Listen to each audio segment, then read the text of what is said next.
কোয়াবের সভাপতি মোহাম্মদ মিঠুনের নেতৃত্বে কোয়াবের সদস্যরা যুব এবং ক্রীড়া প্রতিমন্ত্রী আমিনুল হকের সঙ্গে দেখা করেছেন। সেখানে মিঠুনের সঙ্গে মুমিনুল হক ছিলেন, তাইজুল ছিলেন, শামসুর রহমান শুভ ছিলেন, সোহানরা ছিলেন। তারা এই যে বিভিন্ন লিগ শুরু হচ্ছে না, প্রিমিয়ার লিগ স্পেসিফিক্যালি শুরু হচ্ছে না, এগুলো নিয়ে উদ্বেগ প্রকাশ করেছেন এবং অনেক কথাবার্তা বলেছেন। সেগুলোর আগে একটা কথা বলি, আমরা একটা কথা শুনে খুব অভ্যস্ত, স্পেশালি ঈদের আগে, ভাই ঈদের আগে পাওনা টাকাটা দিয়ে দিন, এই ঈদের বাসায় আসিস, ঈদের সালামি দিবেন না, ঈদের পরে আন্দোলন, অর্থাৎ ঈদ কেন্দ্রিক অনেক রকম কথা আমরা ছোটবেলা থেকেই শুনে অভ্যস্ত, আপনি আমি আমরা সবাই। এখন ক্রিকেট মার্কেটে একটা কথা খুব ছড়িয়ে গেছে, বর্তমান ক্রিকেট বোর্ডের যে কমিটি বা বর্তমান ক্রিকেট বোর্ড ঈদের পরে কতদিন টিকে থাকতে পারবে, এই প্রশ্নটা কেন উঠছে? বাংলাদেশ ক্রিকেট বোর্ড এখন ত্রিমুখী চাপে রয়েছে। নাম্বার ওয়ান, ন্যাশনাল স্পোর্টস কাউন্সিলের দিক থেকে। আপনার এরই মধ্যে জানেন ঢাকার ৭৬ ক্লাবের ৫০টা ক্লাব তামিম ইকবালের নেতৃত্বে বিসিবির সবশেষ নির্বাচন বৈধ হয়নি এই মর্মে অভিযোগ দিয়েছে। ক্যাটাগরি সি থেকে অভিযোগ দেওয়া হয়েছে এবং এই সংক্রান্ত একটা রিট অলরেডি আদালতে রয়েছে। এই যে ত্রিমুখী চাপ, এই ত্রিমুখী চাপ বাংলাদেশ ক্রিকেট বোর্ড এখন ফিল করছে। এই ত্রিমুখী চাপের প্রথম যে অ্যাকশন সেটা হচ্ছে বিভাগ, জেলা, উপজেলা পর্যায়ের কমিটিগুলো ভেঙে দেওয়া। ৯০ দিনের মধ্যে আগামীতে নির্বাচন হবে। খেয়াল করেন বিষয়গুলো।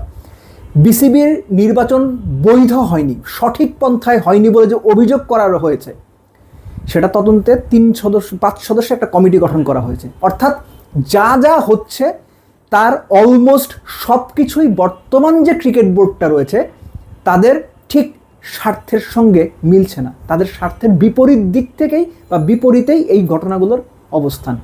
আপনি খেয়াল করে দেখেন, আমি যখন এই আলোচনাটা করছি জাতীয় নির্বাচনের এক্স্যাক্টলি ১ মাস পরে, ১২ই মার্চ, ১২ই ফেব্রুয়ারি থেকে ১২ই মার্চ, এর মধ্যে বিসিবির যে পরিচালক মিস্টার নাজমুল হোসেন ডাব, পেপে, অমুক তমুক কত কথা বলেছেন না, মিডিয়ার সামনে নিয়মিত এসে কথা বলেছেন না, যা খুশি তাই বলে গিয়েছেন না, তাকে আপনারা দেখতে পাচ্ছেন এখন। গত ১৫ দিনে তার কোনো বক্তব্য শুনেছেন? কোথায় শুনেছেন? ঘাপটি মেরে গেছেন। কেন ঘাপটি মেরেছেন এটা যদি এখনও আপনি না বোঝেন, তাহলে ভাই আপনার ব্রেন কোন লেভেল আছে, আপনার আইকিউ টেস্ট জরুরি। এই রিয়েলিটিটা এখন বাংলাদেশ ক্রিকেটকে নানানভাবে চাপের মধ্যে ফেলছে। বাংলাদেশ ক্রিকেট মানে স্পেসিফিক্যালি বাংলাদেশ ক্রিকেট বোর্ডকে। আমিনুল ইসলাম বুলবুল তিনি অস্ট্রেলিয়াতে আছেন, পরিবারের সঙ্গে হয়তো ঈদ করে আসবেন এরকম শোনা যাচ্ছে। ঈদের আগে, রোজার মাসে, রমজানের সময় অবশ্যই যে কেউ পরিবারের সঙ্গে থাকতে চাইবে, কিন্তু আমিনুল ইসলাম বুলবুল কবে দেশে ফিরবেন এটা এখনও পর্যন্ত হলফ করে কেউ বলতে পারছে না। তার সংশ্লিষ্ট বা তার সঙ্গে সম্পৃক্ত তারা বলছে যে ঈদের পরপরই ফিরবেন। তিনি আসার পরে কি পরিস্থিতি তৈরি হয়, কিভাবে তিনি হ্যান্ডেল করেন, এগুলো দেখার জন্য অধীর আগ্রহে অপেক্ষা করব। তবে একটা ব্যাপার নিশ্চিত, তামিম ইকবালের নেতৃত্বাধীন, এটা তো এখন আর কোনো রাখঢাকের বিষয় না যে তামিম ইকবাল আগামী বোর্ড নির্বাচনে, সেই নির্বাচনটা যখনই হোক, ৩ মাস, ৬ মাস, ২ বছর, ৪ বছর পরে যখনই হোক, তামিম ইকবাল পার্টিকুলার একটা প্যানেলের প্রেসিডেন্ট পদপ্রার্থী এবং তামিম সেই হিসেবেই মুভ করছেন। আপনি তাকে সাপোর্ট করেন, সাপোর্ট না করেন, তাকে ভালো বলেন, মন্দ বলেন, সেটা আপনার চয়েস। কিন্তু তামিম ইকবালের নেতৃত্বাধীন একটা বড় সাংগঠনিক কোরাম রয়েছে যারা ক্রিকেট বোর্ডের আগামী নির্বাচনে পার্টিসিপেট করতে চায়। সবশেষ নির্বাচনেও তারা পার্টিসিপেট করতেই চেয়েছিলেন, সে মুহূর্তে এই ভোটার, তারপর নির্বাচনী ইকুয়েশন সব কিছু মিলে ব্যাক আউট করেছেন বা নির্বাচনটা করেননি। সো তামিম ইকবালের নেতৃত্বাধীন যে সংগঠকরা রয়েছেন তারা এই বোর্ডটাকে অবৈধ বলছেন, নির্বাচনটাকে অবৈধ বলছেন এবং সেটাকে অবৈধ অফিসিয়ালি, আবার বলছি অবৈধ অফিসিয়ালি প্রমাণ করার জন্য, দাপ্তরিকভাবে ঘোষণা পাওয়ার জন্য যে এই নির্বাচনটা বা সবশেষ নির্বাচনটা সঠিক হয়নি কিংবা গঠনতন্ত্র মেনে হয়নি কিংবা অবৈধ নির্বাচন হয়েছে, তারা দাপ্তরিকভাবেই এই রায়গুলো আনতে চাচ্ছেন। এবং সেটা যদি আসে, আপনি যাই বলেন, যত সাহসিকতাই দেখান, যতই আপনি স্ট্যান্ড নেন, কোনো লাভ নেই।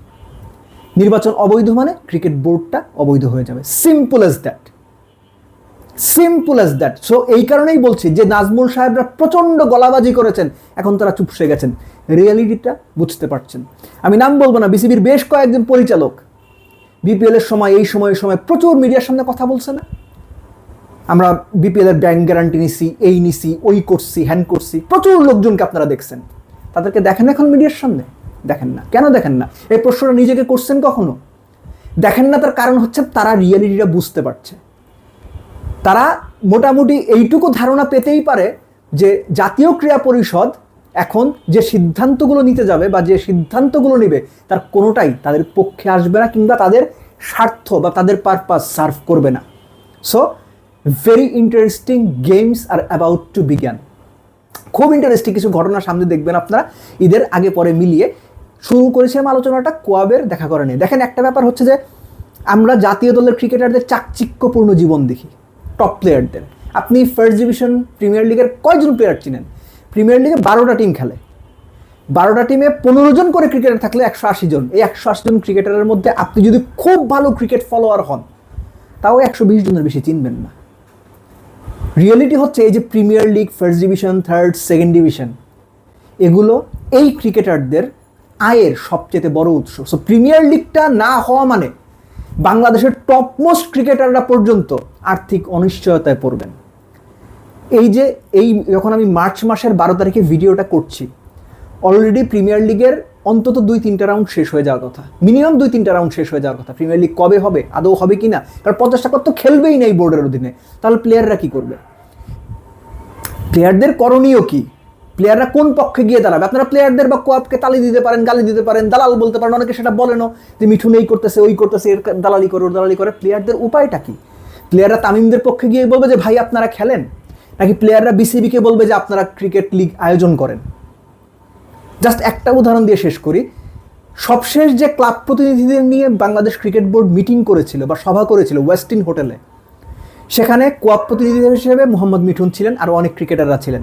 আপনারা জানেন না, যে কারণে না বুঝে অনেক সময় মিঠুন কিংবা কোয়াবের সমালোচনা করা হয়। তারা সেখানে স্পষ্ট করে বলেছেন যে যারা ক্লাব প্রতিনিধি আছেন বা যারা বিভিন্ন ক্লাব আছেন তারা প্লিজ দয়া করে খেলাগুলো যেন আয়োজন করা যায় সেই ব্যবস্থা করেন। ক্রিকেটারদের এই যে রুটি রুজি বা ক্রিকেটারদের যে ফিউচার বা তাদের প্রফেশন, এইটাকে আপনারা সম্মান করেন। তারা সেটা বলেছেন বিভিন্ন সময়, ওই অনুষ্ঠানেও তারা বলেছেন, ওই মতবিনিময় সভাতেও তারা বলেছেন। কিন্তু বিসিবির দিক থেকে সত্যিকার অর্থে যে সংগঠকরা বা যে ক্লাবগুলো খেলতে যায় না, তাদের কনভিন্স করার মতো, তাদের আস্থায় নেওয়ার মতো কোনো কার্যকলাপ সেইভাবে আমরা আসলে দেখিনি। সো ইন রিয়েলিটি যে পর্যন্ত এই ক্রিকেট বোর্ডটা আছে, আমার সাধারণ বা কমন সেন্স বলে প্রিমিয়ার লিগটা হচ্ছে না এই বোর্ডের আন্ডারে। এবং প্রিমিয়ার লিগটা না হওয়া মানে হচ্ছে প্লেয়াররা খুব স্বাভাবিকভাবেই তারা তাদের অবস্থানটা নেবে। যখন আপনার রুটি রুজিতে আঘাত লাগবে এবং যার বা যাদের কারণে এই ঘটনাগুলো ঘটছে, আপনি কিন্তু তাদের কাছেই জবাবদিহিতা চাইবেন। সো এই কারণেই মিঠুনরা গিয়েছিল ক্রীড়া প্রতিমন্ত্রীর কাছে যে কোনোভাবে জিনিসগুলো একটা এমন জায়গায় আনা যায় কিনা যে সব পক্ষই একটা উইন উইন সিচুয়েশনে থাকে। কিন্তু পরিস্থিতিটা আইডিয়ালি ওইখানে নাই। এই পরিস্থিতিটা এখন অনেক বেশি জটিল, অনেক বেশি কুটিল এবং অনেক বেশি রাজনৈতিক মেরুকরণের মধ্যে আবদ্ধ হয়ে গেছে। সো এই জন্য আমি বলছিলাম যে আপনি আমার কথা এই পর্যন্ত আলোচনা যদি শুনে থাকেন, আপনি আমাকে গালমন্দ করতে পারেন, গালি দিতে পারেন, সমালোচনা করতে পারেন, that's your right, you can do it. কিন্তু ইন রিয়েলিটি এই ক্রিকেট বোর্ড বর্তমানে যারা আছেন তারা ত্রিমুখী চাপে রয়েছেন। আমি আবারও বারবার এই কথাটা বলছি। এবং এই চাপ থেকে তারা খুব সহসাই বের হয়ে যেতে পারবেন, যদি পারেন তো ভালো, সহসাই বের হয়ে যেতে পারেন সেটা আপাতত এই মুহূর্তে দাঁড়িয়ে মনে হচ্ছে না। কেননা এই ক্রিকেট বোর্ডটার জন্য আগামীতে সাংগঠনিক দিক থেকে এবং দাপ্তরিক দিক থেকে, গঠনতন্ত্র বা আইনি দিক থেকেও যথেষ্ট চ্যালেঞ্জ মোকাবেলা করতে হবে।